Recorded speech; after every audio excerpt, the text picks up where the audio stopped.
Hello. അങ്ങനെ ദേ കുറച്ച് ദിവസത്തെ തിരക്കും ബഹളമൊക്കെ കഴിഞ്ഞിട്ട് ഞാൻ വീണ്ടും വന്നിട്ടുണ്ട്. ഇപ്പോൾ 2 ദിവസത്തെ വീഡിയോ ആണ് കേട്ടോ ഇത്.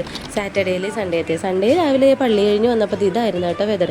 എന്നാൽ പിന്നെ ഒരു ബിരിയാണി ഉണ്ടാക്കി കളയാമെന്ന് വിചാരിച്ച് ബ്ലിങ്കിറ്റിൽ നിന്ന് ഞാൻ കുറച്ച് സാധനങ്ങളൊക്കെ ഓർഡർ ചെയ്തിട്ടുണ്ടായിരുന്നേ. സൺഡേ കുട്ടികൾക്ക് പോളിയോ ഡേ ആയത് കാരണം ദേ അമ്മയ്ക്ക് പോളിയോ കൊടുത്തിട്ട് കൊണ്ടുവന്നേക്കാണ് കേട്ടോ. അത് കഴിഞ്ഞ് പപ്പയും മോനും അവരുടെ സൺഡേ ഡ്യൂട്ടിയായി ക്ലീനിങ്ങിലോട്ട് കടന്നു കേട്ടോ. ഷൂസ് ചപ്പല് അവരുടെ വണ്ടികളൊക്കെ കഴുകുന്ന ദിവസമാണ് കേട്ടോ അത്. അപ്പോൾ അതിൻ്റെ ഇടയ്ക്ക് ഫുഡെല്ലാം കഴിച്ച് ഞങ്ങൾ ദേ ഒരു മൂവിയൊക്കെ കണ്ടിരുന്നേച്ചു കേട്ടോ. സൺഡേ കാര്യമായിട്ടൊന്നും ഉണ്ടായിരുന്നില്ല. ഇത് സാറ്റർഡേ ആണ്.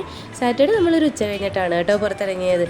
നമ്മൾ കുറച്ച് നാളായിട്ട് വിചാരിക്കുന്നതാണ് കേട്ടോ വല്ലാർപാടത്ത് പോകാനായിട്ട്. 2 വീലർ എടുത്തപ്പോൾ ഇതിൽ ഓർക്കുന്നതാണ്, പക്ഷെ പറ്റിയിട്ടുണ്ടായിരുന്നില്ല. അങ്ങനെ സാറ്റർഡേ ഉച്ച കഴിഞ്ഞിട്ട് ഞങ്ങൾ 3 പേരും കൂടി വല്ലാർപാടത്ത് പോകാൻ ഇറങ്ങിയാണ് കേട്ടോ. പോകുന്ന വഴിക്ക് ഇത് അത്യാവശ്യം നല്ല രീതിക്ക് മഴക്കാറൊക്കെ വെക്കുന്നുണ്ടായിരുന്നു. ഇതിനിടയിൽ അമ്മയുടെ സിസ്റ്റേഴ്സിനെയൊക്കെ കണ്ട് അവരോടൊക്കെ വർത്താനമൊക്കെ പറഞ്ഞിട്ടാണ് ഞങ്ങൾ പോയത്. അങ്ങനെ ചെന്നത് ടിക്കറ്റെല്ലാം എടുത്ത് ഞങ്ങൾ റോറോയിൽ കയറാൻ വെയിറ്റ് ചെയ്തിട്ടുണ്ടായിരുന്നു. കുറച്ച് നേരം നമ്മൾ വെയിറ്റ് ചെയ്യേണ്ടി വന്നിട്ടുണ്ടായിരുന്നു. അങ്ങനെ കുറച്ച് നേരം വർത്താനം പറഞ്ഞൊക്കെ നിന്നപ്പോഴത്തേക്ക് നമ്മുടെ റോറോ എത്തി കേട്ടോ. അങ്ങനെ ഞങ്ങൾ അതിൽ കയറിയേ. ഈ ചിരിക്കണത് എന്തിനാണെന്ന് ഞാനിപ്പോൾ കാണിച്ചു തരാം കേട്ടോ. ഇതായിരുന്നു കേട്ടോ റോറോ കയറിയപ്പോൾ അതിൻ്റെ അവസ്ഥ. അമ്മയാണെങ്കിൽ വണ്ടി ഇരുന്ന് കുലുങ്ങിയിട്ട് ഞാനാണിത് കുലിക്കുന്നതെന്നും പറഞ്ഞ് ഇരിക്കണമായിരുന്നു കേട്ടോ. അങ്ങനെ അഡ്വഞ്ചർ ട്രിപ്പൊക്കെ കഴിഞ്ഞ് ഞങ്ങൾ അപ്പുറം എത്തി. ഈ പോകുന്ന വഴിക്ക് ഈ ചെറുക്കൻ ഉറങ്ങിപ്പോകുന്നുണ്ടായിരുന്നു കേട്ടോ. പിന്നെ ഓരോ കഥയും പിന്നെ ഓരോ കാഴ്ചയൊക്കെ കാണിച്ചു കൊടുത്ത് അവനെ ഉറക്കാണ്ട് ഞാൻ നിർത്തിയിട്ടുണ്ടായിരുന്നു.